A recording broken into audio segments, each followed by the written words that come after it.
Our vision is to transform the concert hall into a space that is welcoming for all people, on stage and in the audience.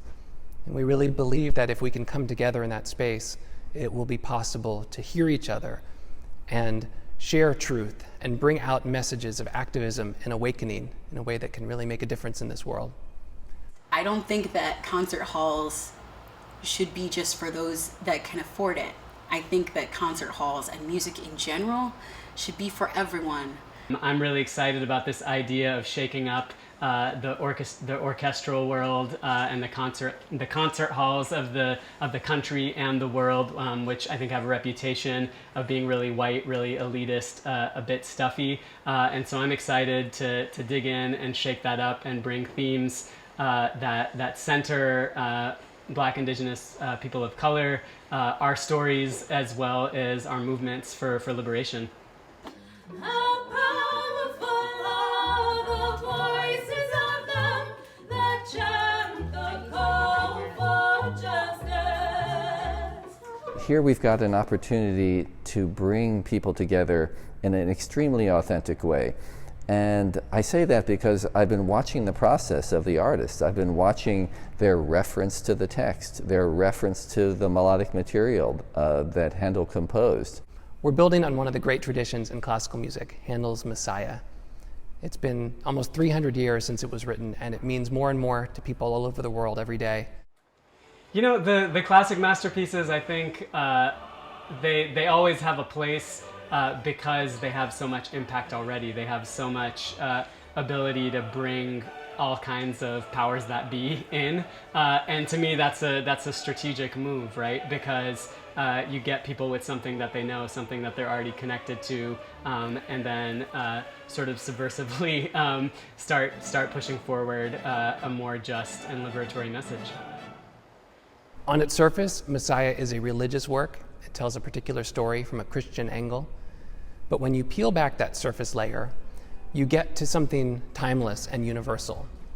Messiah is the story of an activist, a man who dared to speak truth to power and who suffered for it gravely. I've been doing a lot of research just on activists and really kind of diving into, you know, the journey of John Lewis and understanding that this is activism is a very, very long road that is interchangeable with peace, pain, power, and progress. And that's just constantly in rotation, is this notion of peace, pain, power, and progress. And so knowing that that is what the journey is, or the adventure, or the beautiful struggle, I wanted that to be reflected in the music, so that there is an earnestness, but also this sense of upliftment, that we can indeed change the world. The artists of many Messiahs are digging through Handel's score and finding words and musical gems that spark new inspiration. One of my absolute favorite things about writing music is leaving space for other musicians to inject their own creativity, their own originality, their own sense of fun. Because then it's something that we own collectively, and it's not, you know, my way or the highway. It's our way together. In this early version of Many Messiahs, instead of an orchestra, we have a string quartet. And eventually we'll have chorus, but for now we have the artists themselves singing backup for each other and lending each other their voices. Well, the sun comes up and goes down again. You know you got to let your heart shine, yeah, to let your dreams begin. Darian Deshawn is a hip-hop artist, a poet, playwright, beatboxer. He brings so much to this project. He wrote a poem that feels like our mission statement in many ways, The Calling. Justice. Justice. That's all we ask. That's all we ask. Justice. Justice. May it last. May it last. The music that plays under his poem is played here by strings. It originally comes from a choral number in Messiah, where the voices sing, "Since by man came death." And that is the backdrop to this entire project. The violence, the death that we have witnessed and suffered through, that inspires us to try to make the world a better place.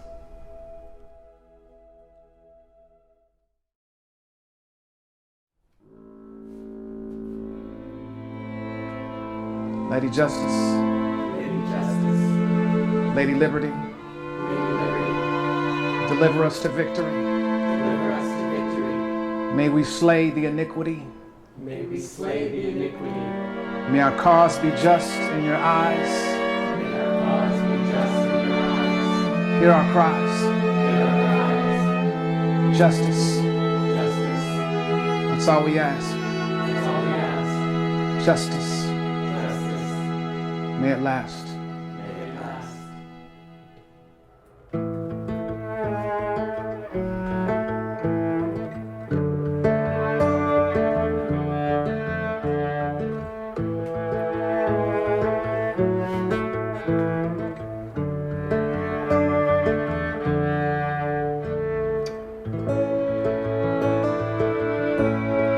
Why must we die? When shall the eyes of the blind be opened?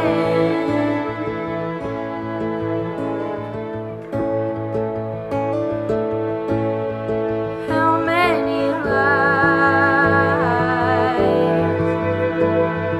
must be told until the truth is spoken?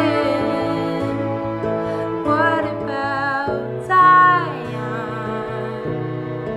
land of the free? Where is our Zion? Is it just a dream?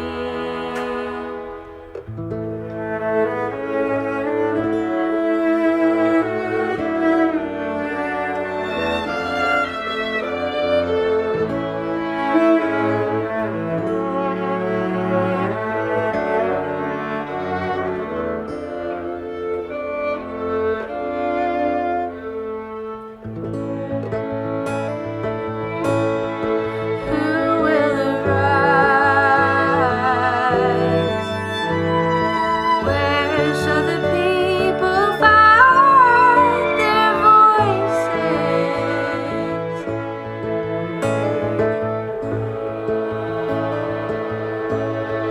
When is it time? Is this the day that we make new choices that lead us to Zion, land of the free? Let's build the Zion of our dreams. Then shall the eyes of the blind be opened,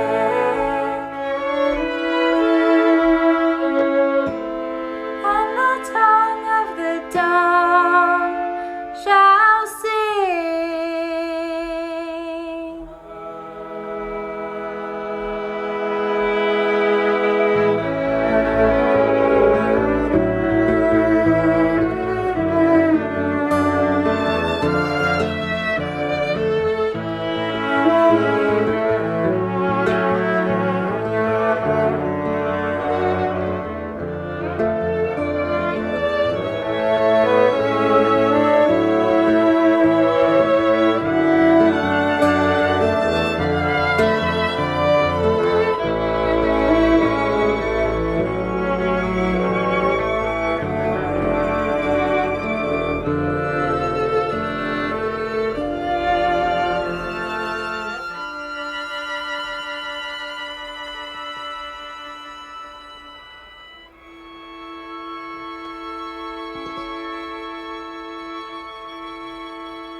But that particular piece that I found for the Lady Justice kind of summoning, it just felt right. It felt like a summoning of sorts. And so I wanted it to, again, leaning towards this notion of activism. What would it mean to, who would we be calling upon? And so for me, it was about Lady Justice and Lady Liberty, and really kind of asking for their blessings as we go down this kind of path towards activism. When I started writing Our Zion, I took one original line from, I think it was number 19 in Handel's Messiah, and that was kind of where I branched out from. It was the "Then shall the eyes of the blind be open," and then we tweaked that one line a little bit, but ended up putting that line back into the song. It's actually in like the outro of the piece. Then shall the eyes of the blind be open. Yeah, and just kind of went from there, based off of that one line. Originally I had it just starting with "die," which was like a little bit too aggressive, but it was "Why must you die, and when shall the eyes of the blind be open?" And it's kind of, I guess, trying to say, like, why do so many people have to die for people to realize that we need to change things in the world? And that's kind of the whole idea of the song. So Aaron Grad reached out to me about a year and a half ago. He found me online. I got a random email one day that was like, "Hey, do you want to have a Zoom call and talk about maybe writing a song?" I think right after our call, I wrote most of it. Yeah, so just one of those really cool organic moments where everything just kind of falls into place. When Aaron told me about it, and he told me that he wanted to do it in a way that was going to be kind of like an ode to activism and really kind of looking at the Messiah that lives within us all, then I was totally on board, as that was totally aligned with a lot of the socially conscious work that I do. When I received the email, I remember reading it and thinking about what an interesting proposal it was to come back to classical music in a way that I could feel fully seen and heard in my own identity and in my own values and beliefs. You know, Aaron kind of selected some different pieces that he thought, you know, I might want to dig deeper into, different selections. And the one that really stuck with me was "How beautiful are the feet of them." The words are, "How beautiful are the feet of them that preach the gospel of peace." And there was something that just spoke to me about this idea of walking a path, this idea of talking about our feet as this path that we walk, and remembering that we are leaving a trail for those behind us, and we are walking on the path of those who have come before us. And I wanted to kind of expand on that idea. How steady are the feet of them that carve the path to freedom. There's a piece that specifically references breath and grief, and this idea of grieving all of those who could not breathe. And obviously that is a specific reference to the Black Lives Matter movement and all of those that we've lost to state violence. And it was important to me to really name that through the breath.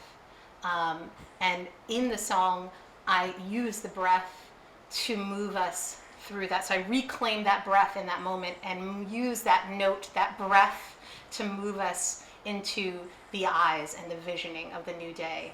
And that to me was really important, to be able to move that energy into action.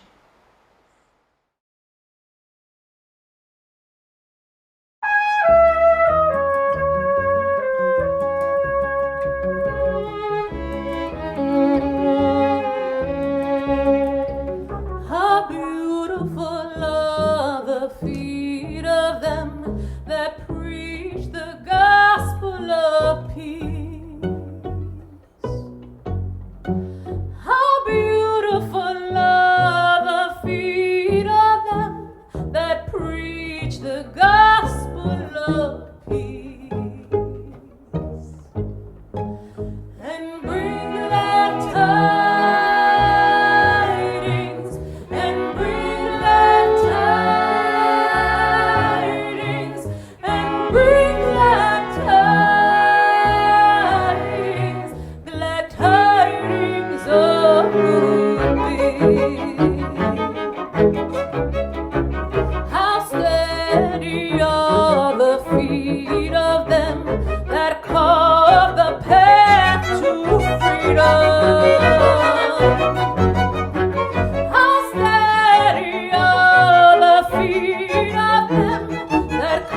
of the path to freedom. And lead us onward, and lead us onward, and lead us onward, onward for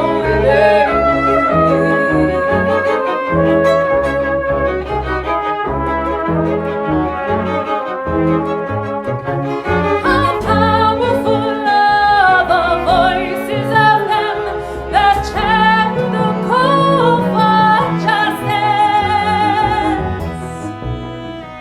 How powerful are the voices of them that chant the call for justice. Speak truth to power, sing truth to power, breathe truth to power, break silence so we can be free.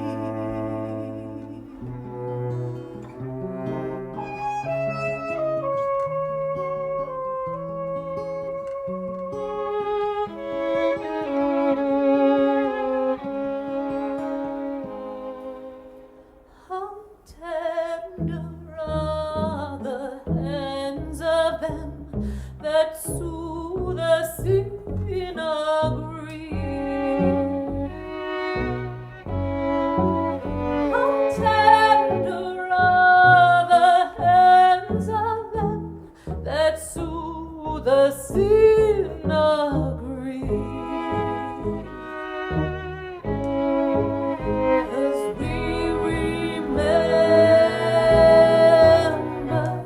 'cause we remember, 'cause we remember all those who could not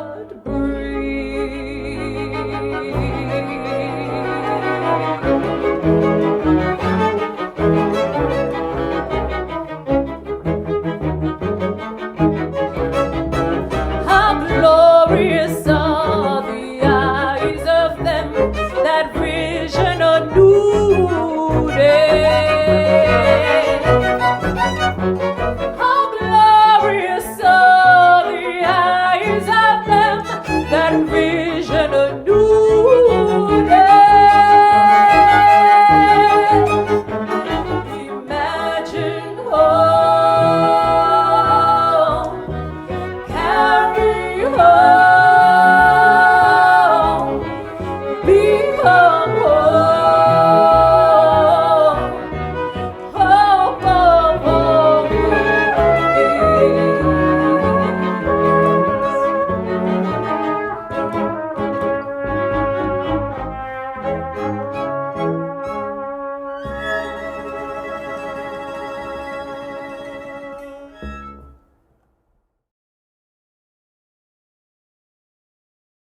I think it's so important to allow young people to explore and be as expansive as possible in music.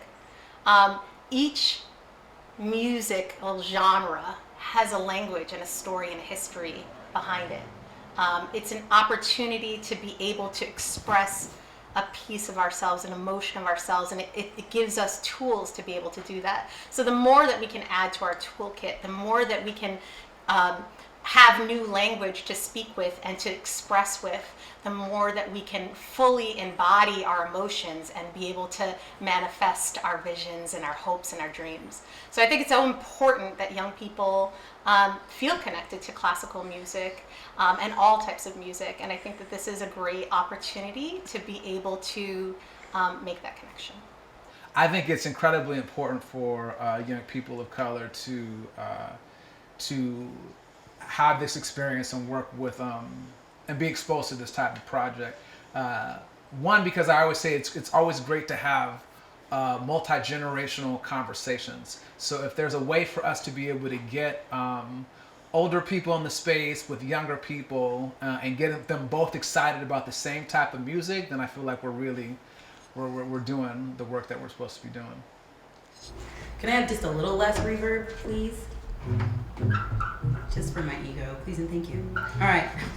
I picked I Know That My Redeemer Liveth, partly because I'm a soprano, and that is, well, my voice part was soprano when I was singing in choirs. So that was one of the pieces I was most familiar with. But also, in my current version of spirituality, I feel that I know that my Redeemer liveth. It feels alive in me, if that makes any sense. And that's something I really wanted to share. And we cut it down from I know that my Redeemer liveth to I know. In this context, I know is an article of faith, belief in whatever it may be, not limited by any one background or perspective or religious belief, but the idea that everyone knows something, has something they can count on, even in the hardest times.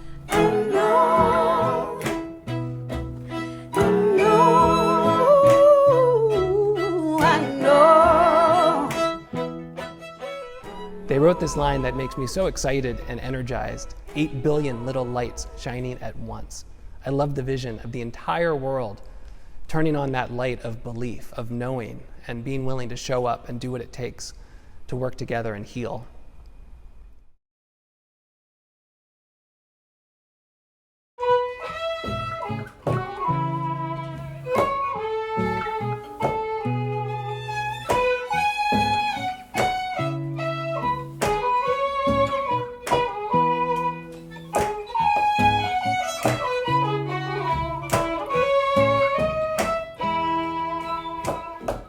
Well, the sun comes up and goes down again, and then with the moonshine and the starshine, where your dreams begin. Getting heavy isn't easy. I know you got to free your mind. We need 8 billion little lights shining at once. 8 billion little lights shining at once. I know, I know,